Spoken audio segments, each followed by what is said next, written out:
Hace algo más de una década comenzaban a popularizarse las redes sociales. Facebook, aunque parezca que lleva toda una vida, nacía en el año 2004, Twitter nacía en el año 2006. Hace apenas una década se producían cambios tecnológicos que comenzaban a cambiar, junto a otras plataformas tecnológicas, el uso de dispositivos móviles, empezaban a cambiar cómo se relacionaba a la gente. Eso provocaba el fin del monopolio de la información. Lo que sucedía anteriormente es que había una comunicación unidireccional donde lo que se construía, cómo se veía el mundo, cómo se hacía la opinión pública, venía únicamente de una dirección, ¿no? Esa información, repito, comenzaba a ser bidireccional, se reducían los costes de entrada, era mucho más fácil el producir información en ese contexto, ¿no? ¿Qué consecuencias tenía esto? Un cambio tecnológico, ¿qué consecuencias políticas y sociales producía? La primera fue cuando llegó la crisis económica, cuando llegó la crisis hipotecaria, cuando se extendió una crisis mundial, ¿no? que afectaba las condiciones de vida, que provocaba un empeoramiento de las condiciones de vida a nivel mundial, la gente comenzó a protestar.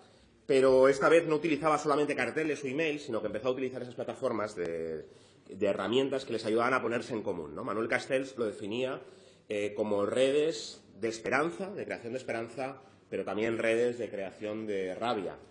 Esa puesta en común de esa gente que estaba en red hacía que pasasen de las redes sociales a las plazas donde se protestaba, se generaba comunidad y se volvía a las redes sociales ampliadas, ¿no? Se generaba una opinión pública que generaba, repito, esas redes de esperanza y de rabia, ¿no? La gente salía a la calle en Túnez, salía a la calle en Egipto, salía a la calle en México, ¿no? Esa movilización, yo soy 132 contra un candidato presidencial, ¿no? que intentaba mentir sobre las protestas estudiantiles y que desde una universidad, desde unas protestas estudiantiles, se cambiaba la movilización, se cambiaba en todo un país extendiéndose por redes sociales, ¿no?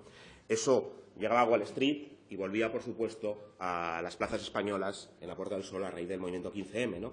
Lo que sucedió con los medios del régimen, con los medios ligados a los gobiernos, a las grandes empresas, los que tenían el monopolio de la creación de la agenda pública desde entonces, es que empezaron a responder como habían respondido siempre, tampoco era novedoso, respondiendo atacando, ¿no? Respondiendo diciendo que si eran perroflautas, que si eran 4 o 5, que si eran violentos, que si no sabían lo que querían, que si no era una minoría, ¿no?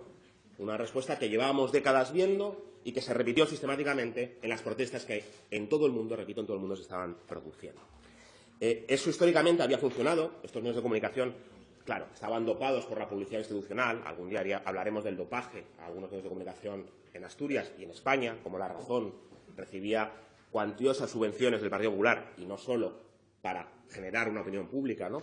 Y también habían sido cooptados por los grandes bancos y grandes fondos de inversión que, al entrar en crisis los medios de comunicación, se hacían con la deuda, se hacían con las acciones y convertían en propiedad, como iban a hablar los bancos contra los desahucios, si la propiedad de los medios de comunicación, de muchos de los grandes medios de comunicación, era de los bancos, ¿no? Eso provocaba, pues bueno, una situación curiosa, pero también se generaba, repito, esa red de contrainformación que informaba de lo que se quería que en la agenda pública que se hablara. Y eso provocó, y esto es importante entenderlo, que del descontento por la crisis económica se pasó a la desafección política. Un descontento económico, un descontento vital, una sensación de que vas a vivir peor que tus padres, de que el futuro provoca un empobrecimiento, empezó a generar una crisis del conjunto del sistema institucional, una crisis de credibilidad política del sistema de partidos, ¿no? 2 lemas eran repetidos en las plazas día y noche: no nos representan y no somos mercancía en manos de políticos y banqueros. Era la noche electoral del 22 de mayo de 2011, no tan lejos, cuando esta Junta General era rodeada por miles de personas que exigían que hubiese un cambio democrático, una institución que les escuchase, que tomase decisiones para la ciudadanía y no contra ella. El cambio tecnológico, repito, era tan grande que incluso cuando se atenuó la crisis económica, cuando nos acostumbramos a esa agenda de recortes, a esa agenda de empeoramiento laboral que llevamos marcadas en nuestros cuerpos, cuando sucedió eso, la desafección política no pasó. Es muy interesante cuando vemos una encuesta reciente de Metroscopia, ¿no?, que recordaba que el descontento con la economía española entre el 2012 y el 2017 había pasado del 96% al 58%. Casi 40 puntos menos sobre 100 de descontento con la economía española, pero el descontento político, sin embargo, había pasado del 79 al 83%. O sea, atenuaba la crisis económica, pero seguía el problema político, seguía la crisis de confianza con los partidos políticos. Es decir, repito, eso es importante, descontento económico decrece, pero con la crisis de representación política sigue activa y había más pesimismo político que económico. Es interesante. ¿Cómo reaccionaron los gobiernos desde entonces, no? También interesante entenderlo, ¿no? La respuesta del Partido Popular, que al poco llegado al gobierno, tenía 3 pasos, ¿no? En primer lugar, implementó esa agenda de recortes sociales que había empezado José Luis Rodríguez Zapatero. Continuó las reformas laborales, las reformas de pensiones, continuó el descenso de derechos del sector público, recortes a funcionarios, privatizaciones. Decía, ante las protestas ya se cansarán. Esto que decía Margaret Thatcher de "there is no alternative". No hay alternativa a la agenda de recortes, a la agenda política que estoy marcando. Ya os saldréis de las calles, ¿no? Pero la gente no salía de las calles, la gente continuaba en las calles y, es más, hemos seguido en las calles, hemos echado a Mariano Rajoy y vamos a revertir los recortes que llevó a cabo. No lo olviden. Pero bueno, seguimos en 2011-2012, ¿no? Y había que sacar a la gente de las calles. Más represión, identificación en manifestaciones. Varios de los diputados de Podemos, con orgullo, fuimos identificados y fuimos llevados a juicio en algunos casos por estar defendiendo los derechos sociales en las calles. Con orgullo, por estar defendiendo los derechos sociales en las calles. No funcionaba. Incluso los actos de represión eran grabados y retransmitidos al mundo. Cada porrazo se convertía en una ola de indignación en el conjunto del país, ¿no? Y entonces ustedes necesitaron aplicar leyes que recortaban los derechos civiles, que recortaban los derechos manifestantes, leyes que sacasen a la gente de las calles, la ley Mordaza, por ejemplo, sacar a la gente de las calles, evitar protestar, hacer que fuese imposible protestar. Eso es lo que ustedes hicieron.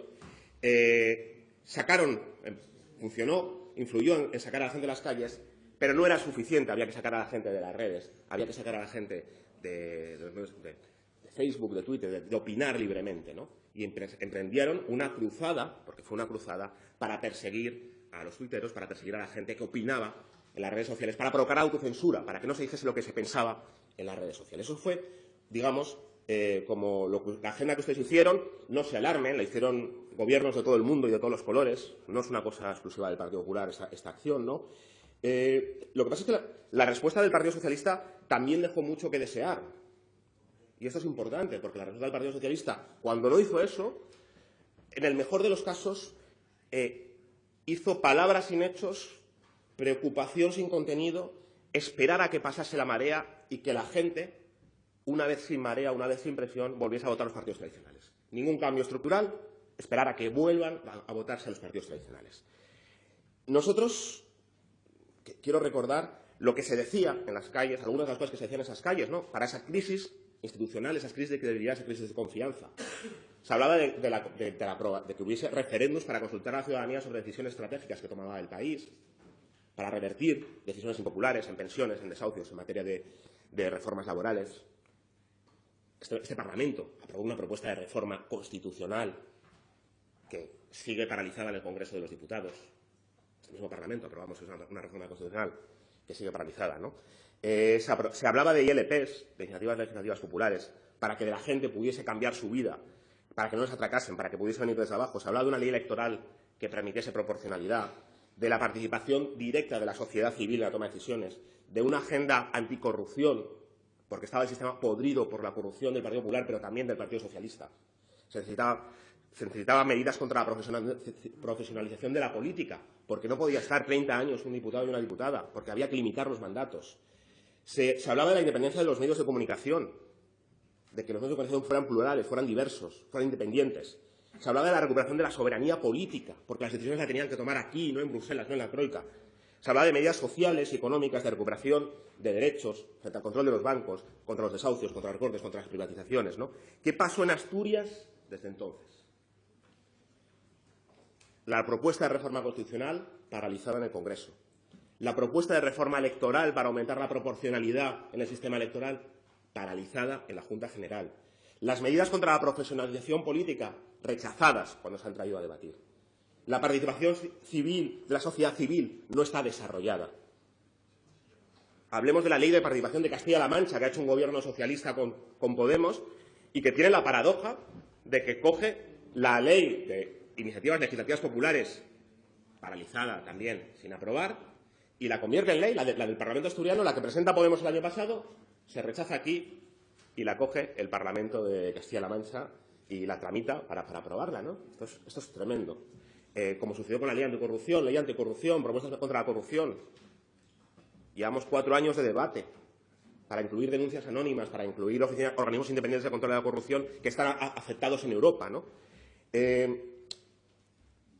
A nivel de la Constitución, el cambio constitucional, hemos ido en camino contrario. No somos más soberanos, sino más dependientes de Bruselas, ¿no? Y a nivel de independencia de medios, lo que hemos visto es pactos entre los grandes partidos para repartirse el control de los medios de comunicación, en el mejor de los casos, cuando no se convertía la televisión pública en el nodo del Partido Popular.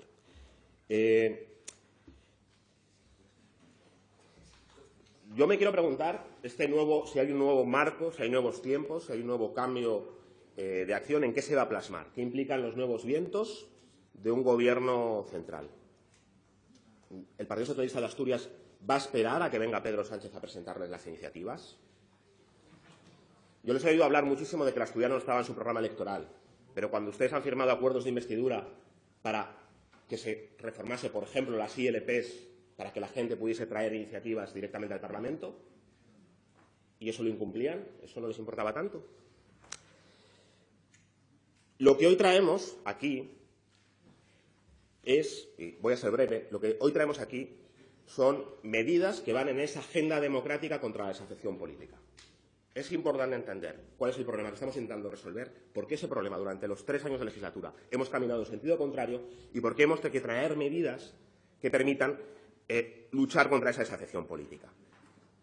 Las iniciativas legislativas populares pues es algo simbólico, porque es la posibilidad de que la gente presente leyes en los parlamentos y las pueda aprobar, digamos, tirando las tabiques de los parlamentos, haciendo que entre la ciudadanía y haciendo que sea más dinámico con propuestas ciudadanas, ¿no? De 100 iniciativas presentadas en el Congreso de esta forma, por iniciativas legislativas populares, solo 3 han sido aprobadas.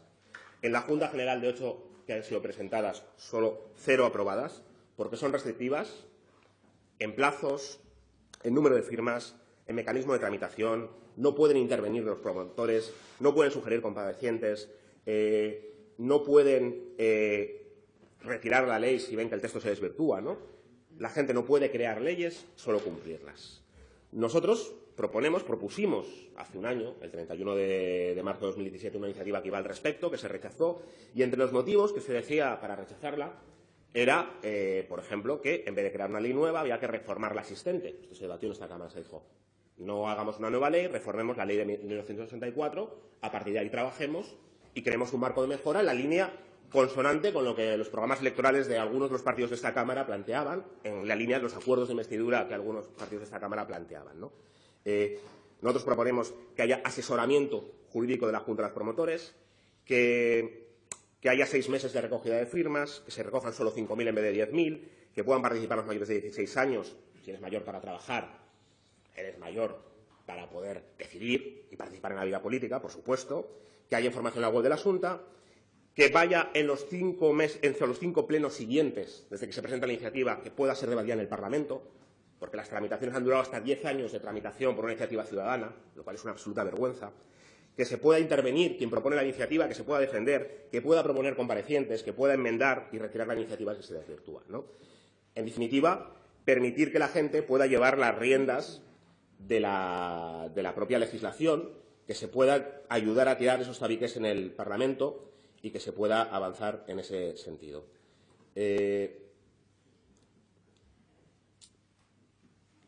Yo lo que les quería recordar, ¿no? Es verdad que termino. José Antonio Labordeta pasó 8 años en el Congreso. Tras pasar el Congreso escribió Memorias de un beduino, donde hablaba sobre la soledad y el hastío que le generó una mayoría absoluta del Partido Popular entre 2000 y 2004, la soledad de un Partido Popular que no escuchaba, que trataba con desprecio a las minorías, que no le importaba lo que decía la gente en España. Yo creo que deberíamos intentar evitar no escuchar, no tratar a la gente con desprecio entender lo que es la desafección y plantear medidas para que se puedan solucionar, ¿no? Hace un año Emilio León planteaba al presidente del Principado, a Javier Fernández, decía cuando impuso a Mariano Rajoy en la Moncloa que era su responsabilidad pero no podía ser su excusa, ¿no? Hoy, un año y medio más tarde, la parálisis del Gobierno autonómico, la parálisis del Partido Socialista, es responsabilidad política del secretario general del Partido Socialista, es su responsabilidad y no puede ser su excusa. Señor Ripa, le ruego la parálisis vaya concluyendo. del Gobierno. Ya hace un año decíamos, se ha excedido en 5 minutos. Sin duda, hace un año decíamos, termino, que era más fácil subir al Everest que que la gente impulsase una ley en el Parlamento asturiano. Sean generosos y comencemos hoy una agenda de regeneración democrática, porque yo creo que la gente no va a aguantar más decepciones ante ello. Muchas gracias.